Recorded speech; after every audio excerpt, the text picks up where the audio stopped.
Happy Lord's Day, everyone! Welcome po sa ating online worship celebration. Tunay nga po na sa lahat ng panahon at sa lahat ng pagkakataon ay pinararanas at pinapakita sa atin ng Diyos ang kanyang kabutihan at ang kanyang katapatan.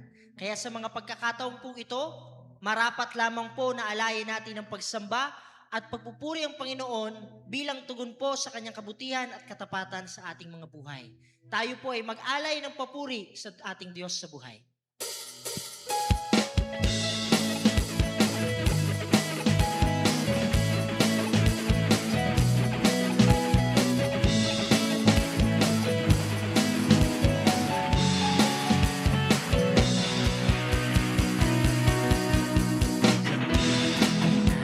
Ito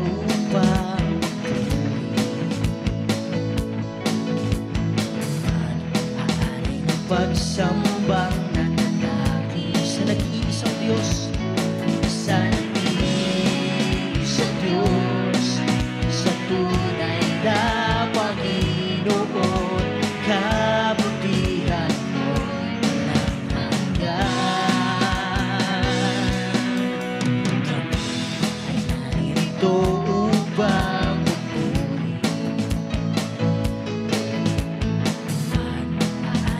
pagsambang natatagi sa nag-iisang Diyos, sa nag-iisang Diyos, sa tunay na Panginoon, kabutihan mo'y walang hanggan. O Jesus, ikaw ay mabuti sa lahat ng pagkakataon. Sa lahat ng panahon, itataas ang ngalan mo, ihahayag. Jesu Cristo, wala kang katulad, walang papatay sa'yo. Isisigaw, dakila ka sa aming buhay, ika'y nag-iisa, wala kang katulad, walang papatay sa'yo. Pagkat ikaw ay mabuti. Patuloy po natin alayin ang pagsamba ang ating Diyos sa buhay. Hallelujah!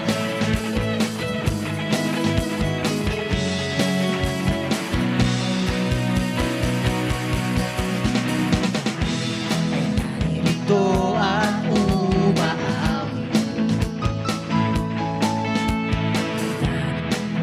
salamat di nais ang pag-ibig mo na tanging katiyakan ko, katapatan mo walang hanggan. Sa muli, awitan natin ang Panginoon.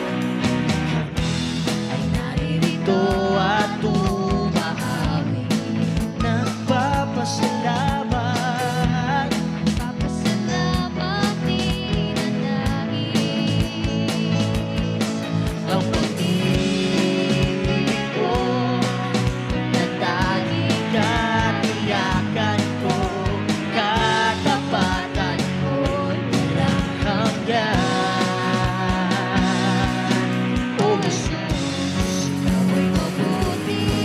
Sa lahat ng pagkakataon, ikaw ay mabuti sa lahat ng panahon. Itataas ang ngalan mo, ihahayag. Jesu Cristo, wala kang katulad, walang papatay sa'yo. Isisigaw, dakila ka sa aming buhay, ika'y nag-iisa, wala kang katulad sa'yo. Pagkat ikaw ay mabuti. Hallelujah, Panginoon, tunay nga na mabuti ka sa aming mga buhay, ngayon at kailanman. Hallelujah. Ikaw ay mabuti.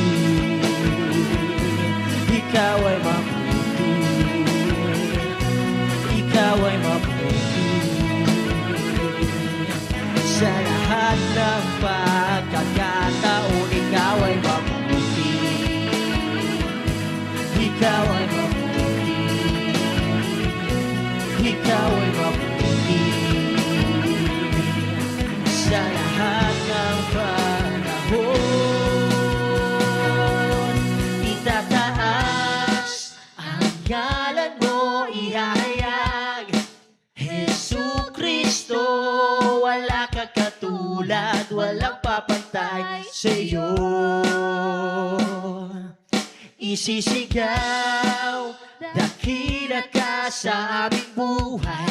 Ika'y nag-isa, wala kang katulad sa'yo. Italaas ang galan mo, Jesucristo. Wala kang katulad, walang papatay sa'yo. Isisigaw ka namin, Panginoon. Isisigaw, dakila ka sa aming buhay. Wala kang katulad, walang papatay sa'yo. Wala kang katulad, walang papatay sa'yo. Wala kang katulad, walang papatay sa'yo. Pagkat ikaw ay mabuti.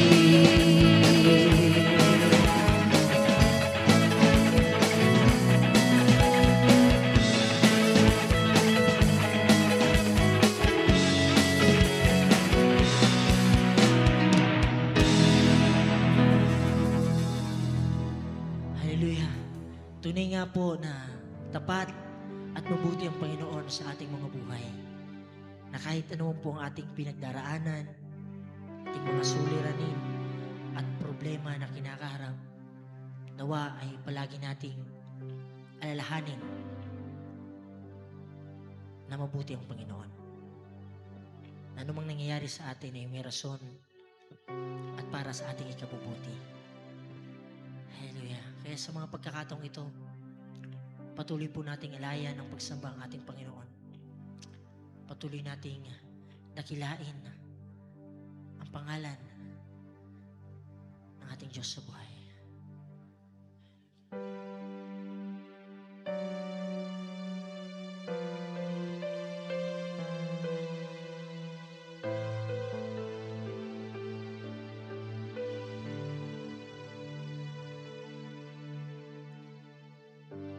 Habang hindi karapat-dapat pag-ukulan ng haba at wagas mong pagsinta, habang walang kakayanang masuklian ka ng mabuti sa lahat mong ginawa. Habang hindi karapat-dapat pagkukulan ng haba at wagas mong pagsinta, habang walang kakayanang masuklian ka ng mabuti sa lahat mong ginawa. Niyakap mo ako sa aking karumihan. Inibig mo ako nang di kayang tumbasan. O Diyos ng katarungan at katuwiran, na kahit minsay di nabahira ng kabanal at kaluwalhatian. Salamat sa sundulang biyaya mo.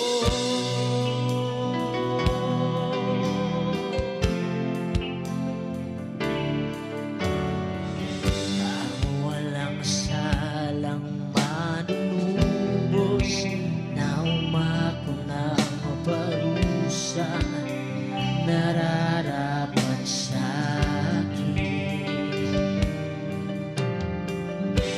Anong mahaba sa tulad ko'y gawa ng iyong katwiran, at ako'y patawarin.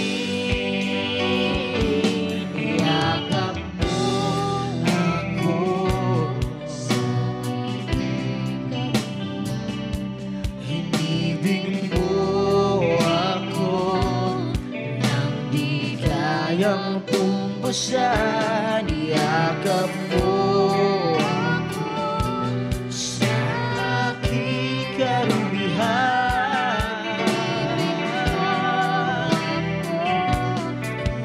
Di kayang tumbasan,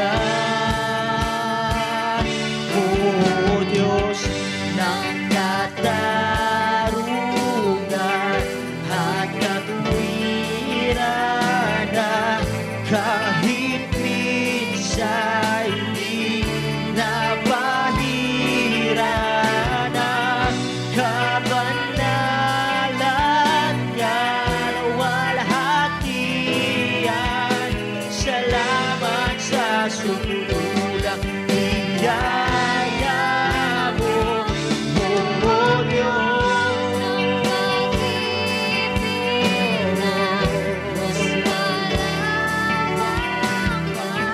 kaysa aking mga pagkakasala, higit pa sa buhay ko. Salamat sa sumulang biyaya mo.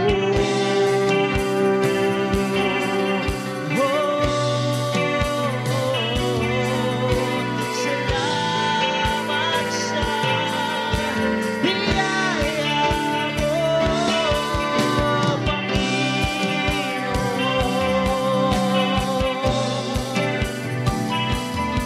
Patuloy natin gawin ng ating Panginoon. Hallelujah. Niyakap mo ako sa aking karumihan.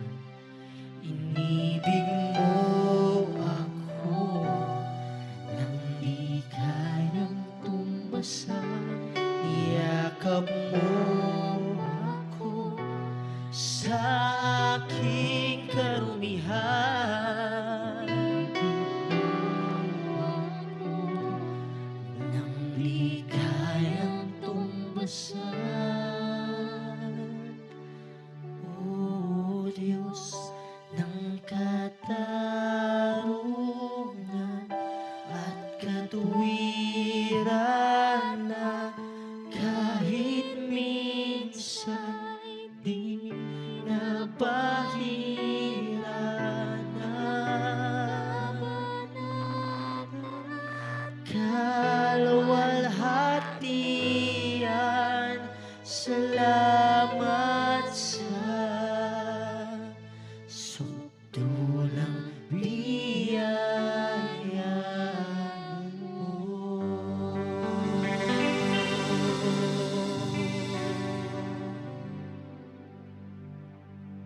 You are welcome to send your tithes and offering and your seed to the man of God. May the Lord bless your generosity and your support in our ministry. Kindly send your seeds and your tithes into this GCash account number 0912-7327627. God bless you bountifully.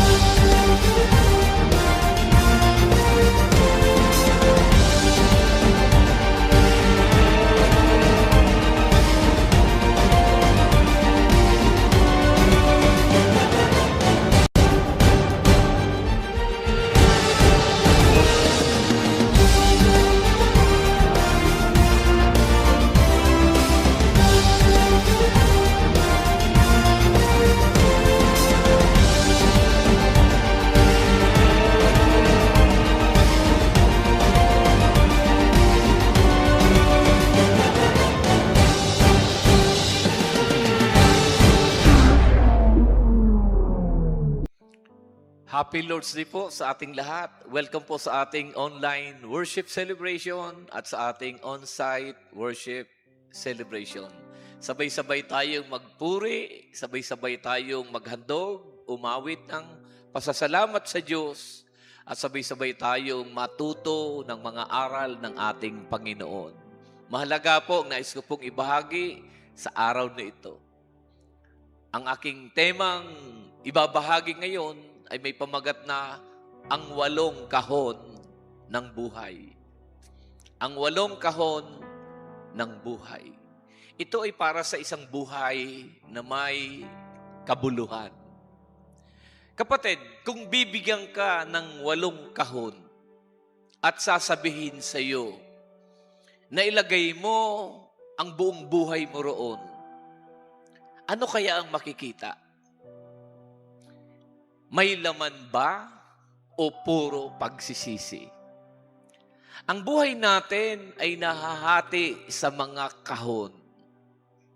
Hindi sabay-sabay, hindi magulo, kundi sunod-sunod, tahimik, pero tiyak.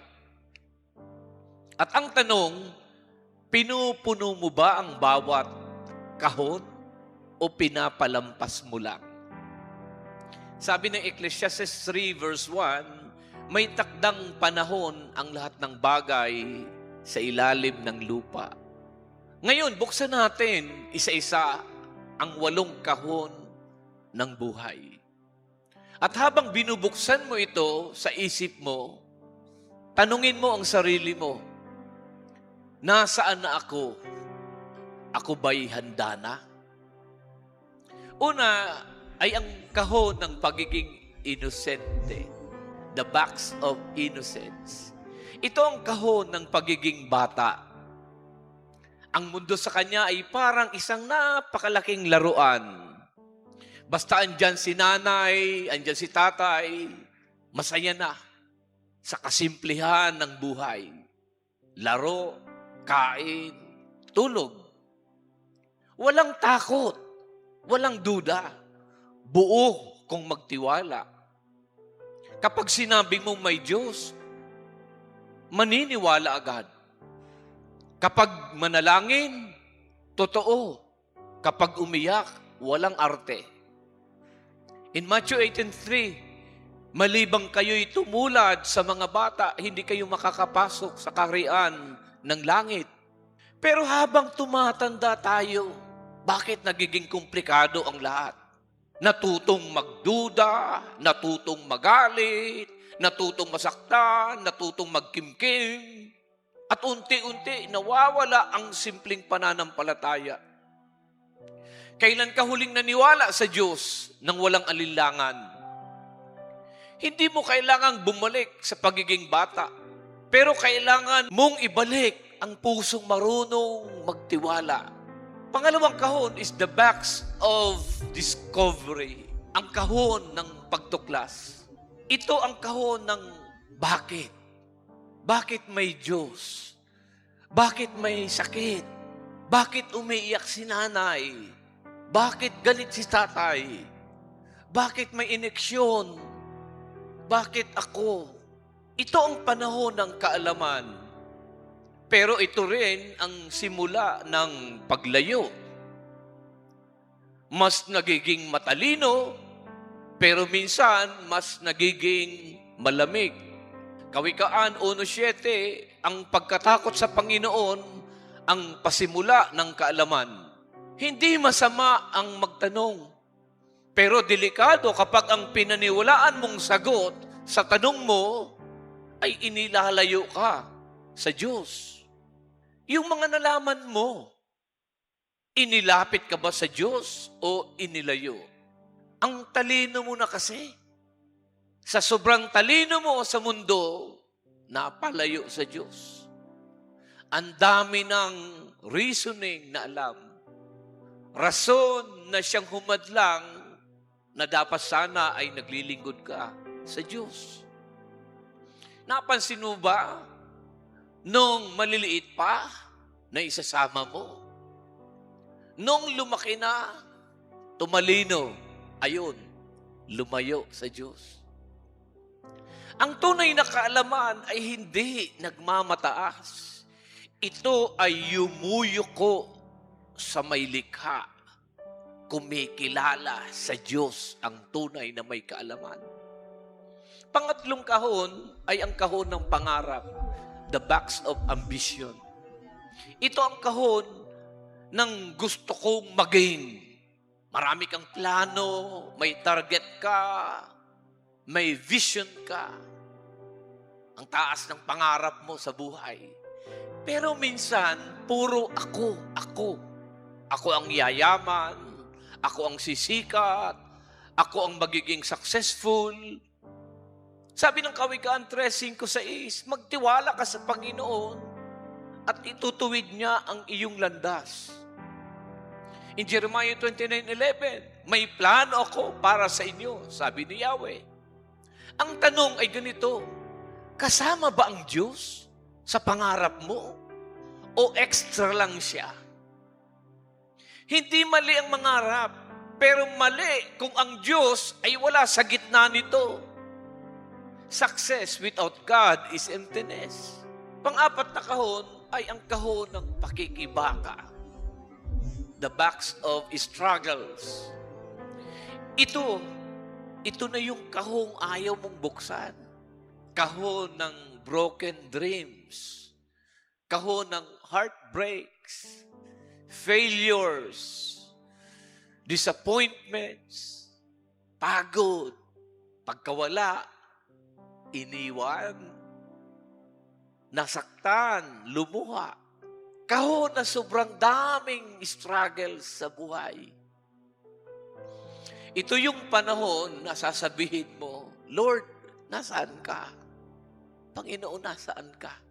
In 2 Corinthians 4:8-9, sabi ng Biblia, naliligalig, ngunit hindi nawawalan ng pag-asa.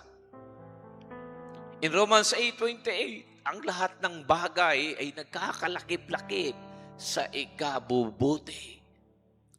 Makinig ka, kaibigan. Makinig ka, kapatid. Hindi ka pinahihirapan ng Diyos. Hinuhubog ka niya. Na sa gitna ng sakit, sa gitna ng hirap, itong tanong, kumakapit ka ba sa Diyos o bumibitaw? Minsan ang kahon na pinakaaayaw mong buksan, yun pa ang maglalapit sa iyo sa Diyos. Panglimang kahon ay ang kahon ng paglilingkod. The box of service. Dito mo marirealize, hindi pala tungkol sa iyo ang buhay. Mas masaya kapag nagbibigay ka. Mas buo kapag nagmamahal ka. In Mark 10:45, sabi ng Bible, naparito siya upang maglingkod. Tanong, sino ang pinaglilingkuran mo ngayon? Sino ang inaabot mo para sa Panginoon? Kaibigan, kapatid, hindi ka isinilang para lang kumita, para lang maghanap buhay at mamatay balang araw. Isinilang ka para magmahal sa Diyos at sa iyong kapwa. Huwag hayaang walang laman ang kahon ng paglilingkod. Maglingkod ka sa Panginoon. Pang-anim na kahon is the box of reflection. Ang kahon ng pagninilay. Tahimik na ang buhay. Mas mabagal, pero mas malalim. May unti-unting pagkupas ng lakas, paglabo ng paningin, paghina ng mga bisig. Dito mo maiintindihan ang lahat na hindi dapat sinasayang ang buhay sa pagtatanim ng puot at galit. Job 12:12, sa matatanda ay may karunungan. Efeso 4:32, magpatawaran kayo. The box of reflection. Tanong, may dala ka pa bang galit hanggang ngayon, kapatid? Hindi ka magiging payapa kung hindi ka magpapatawad. Dalhin natin sa buhay ang kabaitan, kahinahunan at pagtingala sa manlilikha. Pampitong kahon ay ang kahon ng paghahanda. The box of preparation. Ito ang kahon na iniiwasan ng marami. Pero ito ang pinaka-totoo. Hebreo 9:27, itinakda sa tao ang mamatay. Mateo 24:44, kayo'y maging handa. Kung kukunin ka na ni Lord ngayon, handa ka na ba? Hindi mo alam kung kailan. Kaya dapat handa ka ngayon. At ang panghuling kahon is ang kahon ng kabao. The box of death. Kahon ni Labalan. Kahon ni Patria. Ito na ang huli. Kahon ng kabao. Tahimik. Wala nang salita. Wala nang pagkakataon. In 2 Timothy 4:7, na tapos ko na ang takbuhin. Sa kahong ito, iisa lang ang mahalaga. Paano ka namuhay? Namuhay ka bang naglingkod at nanalig kay Jesus? This is my final question to you. Kung ngayon ang huling araw mo, masasabi mo ba na, Lord, ready na ako? Kapatid, hindi mo kontrolado kung anong kahon ka na. Pero kontrolado mo kung paano pupunuin ang kahon mo ngayon. May oras ka pa. May pagkakataon ka pa. May Diyos ka pang matatawagan at malalapitan. Maglingkod ka. Isang araw marinig mo ang sabihin ng Diyos sa iyo, well done, good and faithful servant. Matthew 25:21. Kung matagal ka nang lumalayo, kaibigan, bumalik ka na sa Diyos. Kung sugatan ka, lumapit ka sa Panginoon. Kung hindi ka pa handa, ay maghanda ka na. Hindi bukas, hindi mamaya, kundi ngayon na dapat. Tayo po'y manalangin. Panginoon, salamat sa bawat kahon ng aming buhay. Sa mga sandaling kami ay naging inosente. At sa mga panahong kami ay nadapa. Patawarin mo po kami kung nakalimutan ka namin. Turuan mo po kaming bumalik. Punuin mo ang bawat natitirang araw namin ng pananampalataya, pag-ibig at layunin. At sa dulo ng aming buhay, naway marinig namin mula sa iyo, well done. Salamat po. Amen. Palapakan natin ang ating Panginoong Diyos. Magsitayo, itaas ang mga kamay at ako'y nagdideklara. Ang kapayapaan ng Panginoon ay sumaating lahat, ang panatag na puso, ang matiwasay na pag-iisip, ang masayang kalooban at malakas sa pangangatawan, ang pinagpalang buhay at kabuhayan ay dumalay sa iyo at sa iyong sambahayan.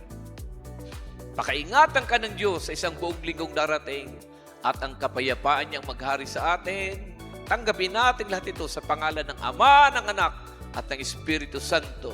Lahat ay magsabi ng Amen. Happy Lord's Day! Happy Lord's Day!